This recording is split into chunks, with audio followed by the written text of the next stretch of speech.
Alors pour t'expliquer un petit peu ce que j'ai fait, c'est que ici, je vais pas trop abîmer le truc, c'est que j'ai soudé.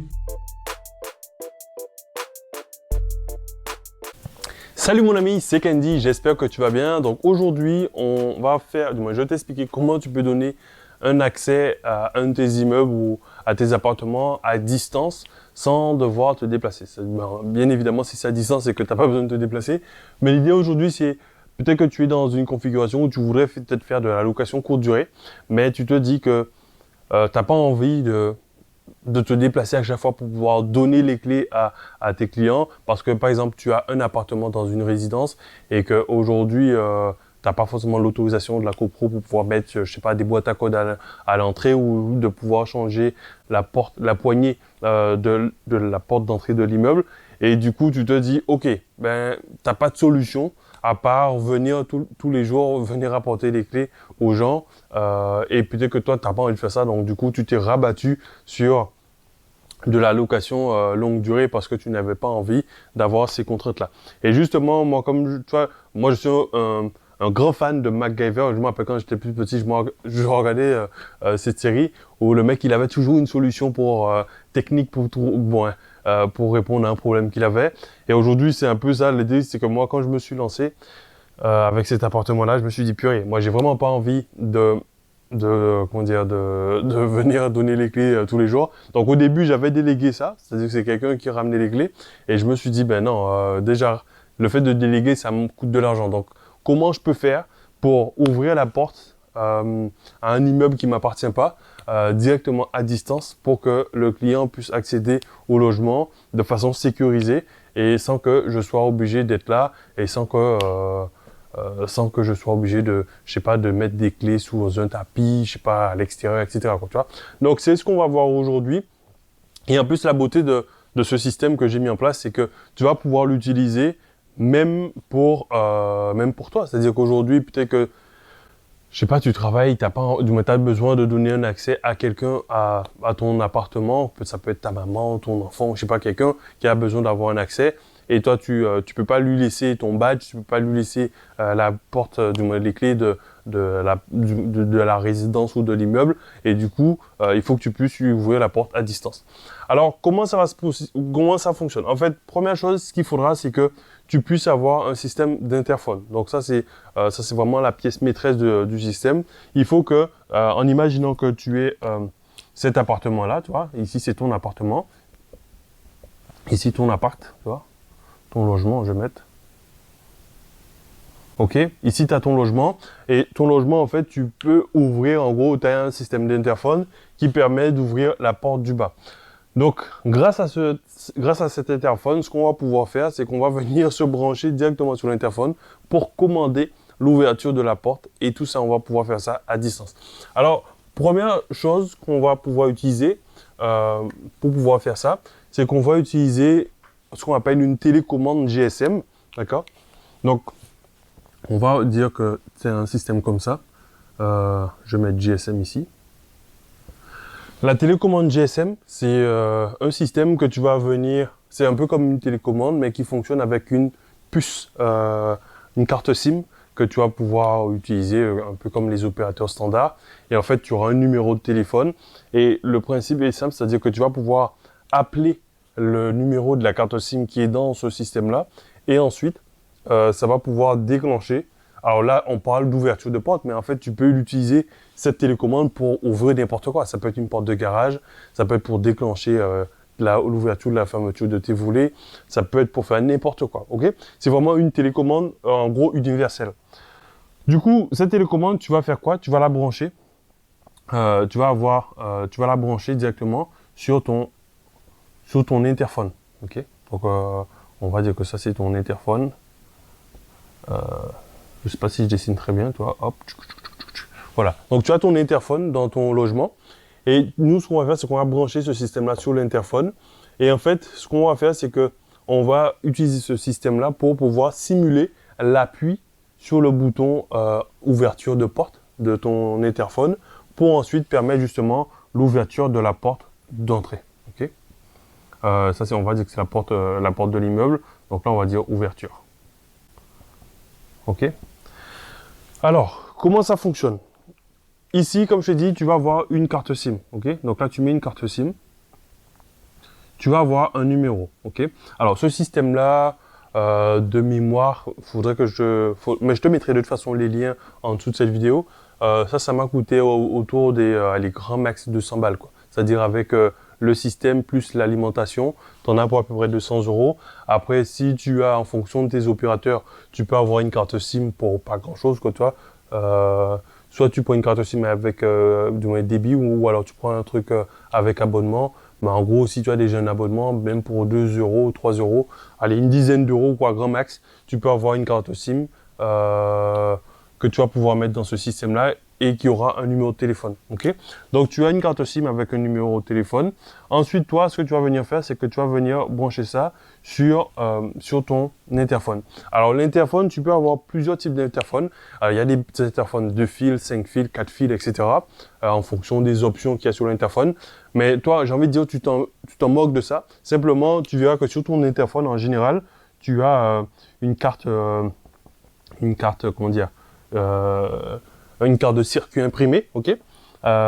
Et du coup, tu auras un endroit où tu auras genre un système qui simule le bouton, quoi, tu vois, d'accord. Nous, ce qu'on va venir faire, c'est qu'on va simplement brancher les 2 fils qui permettent de pouvoir faire le contact sur sur la carte imprimée de l'interphone.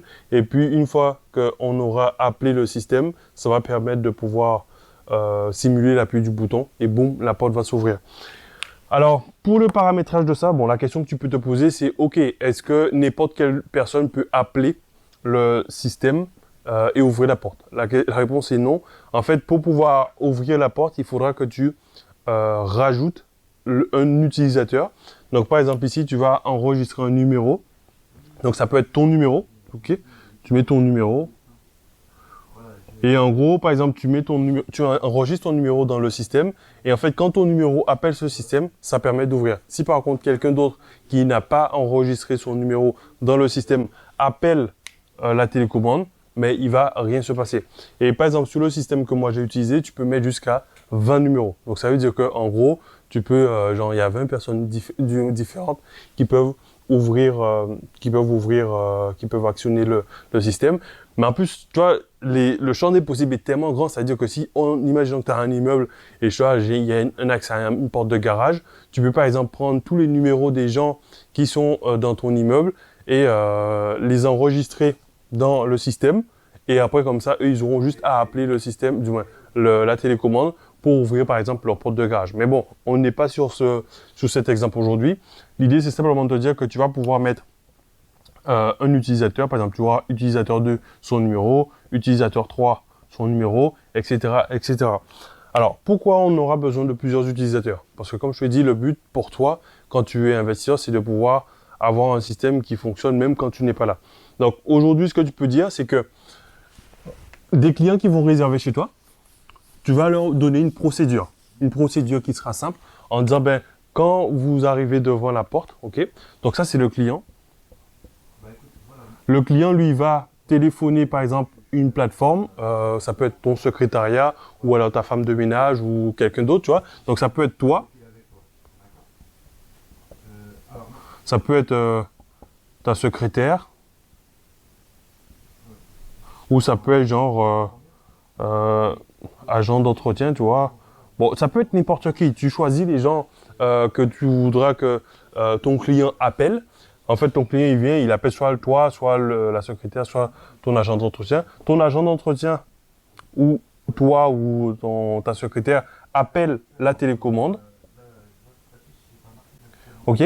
Et ensuite, une fois que la télécommande sera ouverte, ben ça va envoyer le système, ça va envoyer l'information à la porte d'entrée. Et du coup, ton client, lui, il va pouvoir rentrer dans l'immeuble. Une fois qu'il sera rentré dans l'immeuble, à ce moment-là, toi, tu pourras lui proposer 2 solutions pour rentrer dans l'appartement cette fois. Donc, soit un système de boîte à code. Donc, on va dire que le client, il est rentré cette fois dans l'immeuble. Donc là, il arrive devant sa porte d'entrée. Soit tu lui mets effectivement une boîte à code ici avec des digits où il peut récupérer directement ses clés.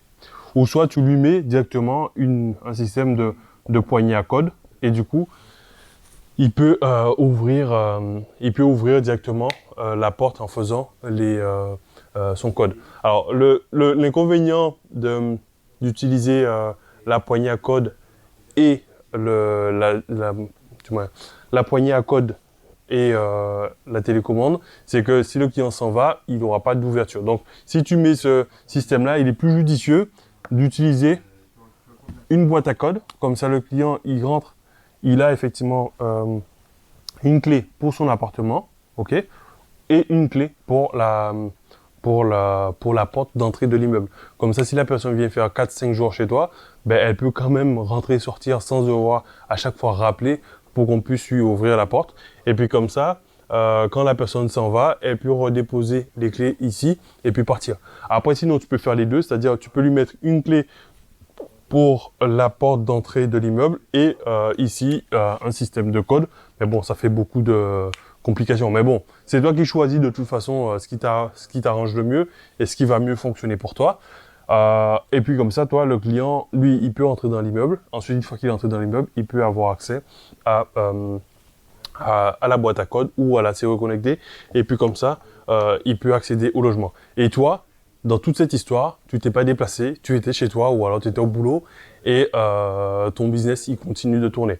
Donc clairement, aujourd'hui, si tu veux te lancer dans l'immobilier, ou en tout cas utiliser la location courte durée, il sera vraiment super important d'utiliser des systèmes qui vont te permettre d'automatiser ou de déléguer très facilement pour que ce soit le moins chronophage possible. Parce que si tu te lances dans la location courte durée sans avoir de système, ben, ça devient limite un deuxième job et c'est clairement pas intéressant. Même si financièrement, ce sera plus intéressant que de faire de la location nue, de la location d'étudiants. Mais si tu n'as pas un système automatisé, franchement, ça va être très, très, très chronophage.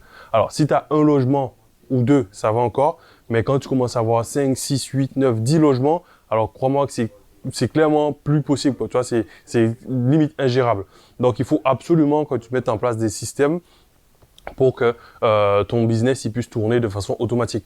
Et c'est justement ce que moi je fais justement aujourd'hui. J'aide les gens à lancer ce type d'activité en automatisant leur business. Donc si ça t'intéresse, je te mettrai aussi le lien en dessous de cette vidéo. Ça te permettra de pouvoir mettre en place ce type de projet. En tout cas pour que tu puisses voir comment toi, tu peux te lancer aujourd'hui dans l'immobilier. Peut-être même si tu n'as pas de, je veux dire, même si tu n'as pas de profil qui te permettent de faire des prêts immobiliers. Tu verras, je te mettrai tout ça dans la description. Ça te permettra justement de voir comment toi tu peux te lancer pour commencer à générer des revenus avec l'immobilier. Ok, voilà. En tout cas, j'espère que cette vidéo t'a aidé. Ce que je vais faire, c'est que là, je vais te basculer directement la deuxième partie de la vidéo. C'est-à-dire que là, on a vu un peu la partie théorique et je te montrerai un peu en pratique ce que ça donne, comment le système fonctionne pour que tu puisses, toi, l'utiliser et le mettre en place pour tes propres logements à toi. Ok? Allez, à tout de suite dans la prochaine vidéo, du moins tout de suite sur l'autre vidéo, quoi.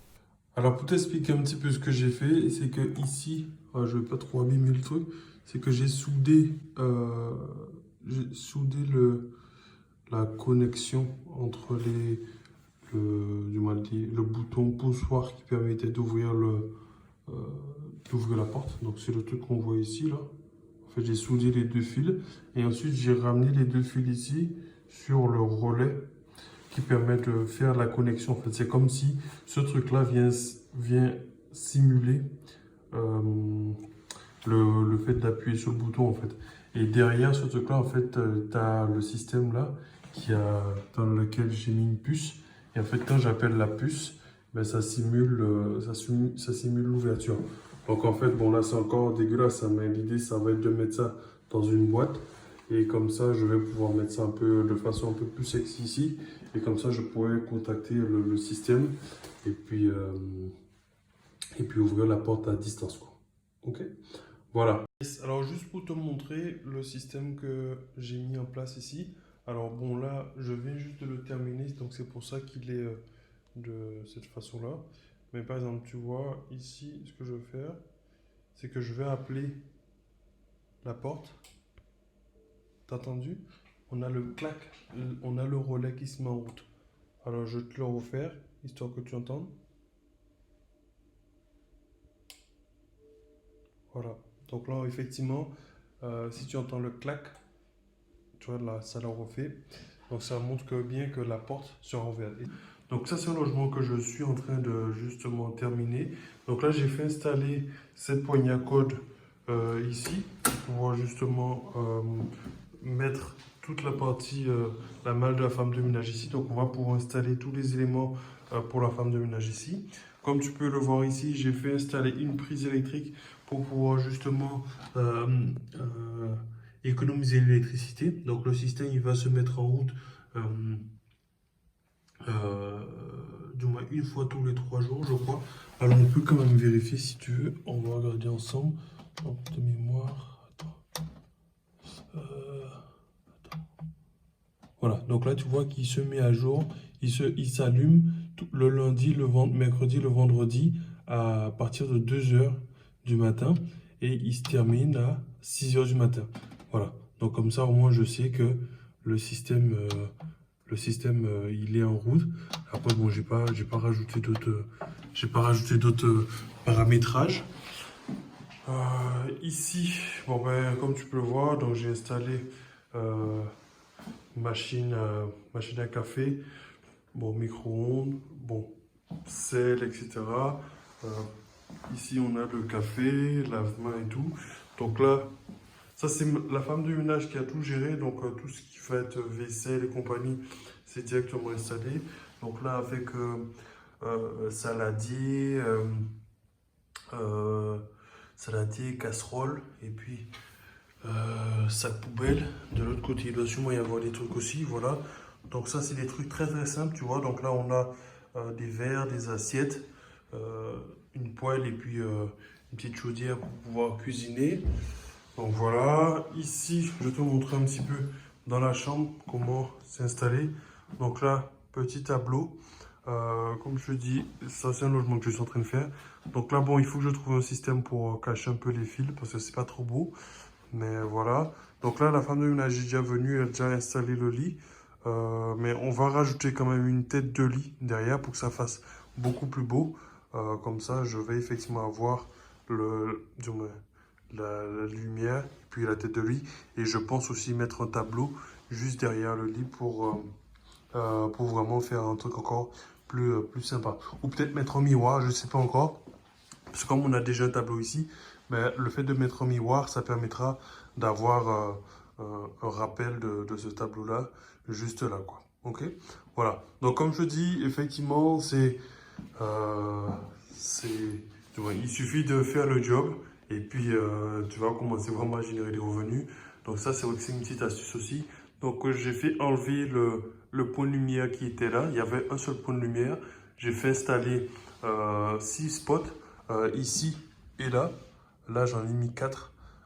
Histoire de se dire que s'il y a un problème, genre il y a une ampoule qui est en panne, mais il y aura quand même de l'électricité dans le logement. Voilà. Voilà, maintenant il n'y a plus qu'à. Maintenant, il faut que tu fasses le job. Comme je te l'ai dit, si tu fais le boulot, ben, il y aura, ça va marcher, quoi, tu vois. Donc là, c'est encore le bordel, hein. Je suis venu réparer, du moins installer ce système-là.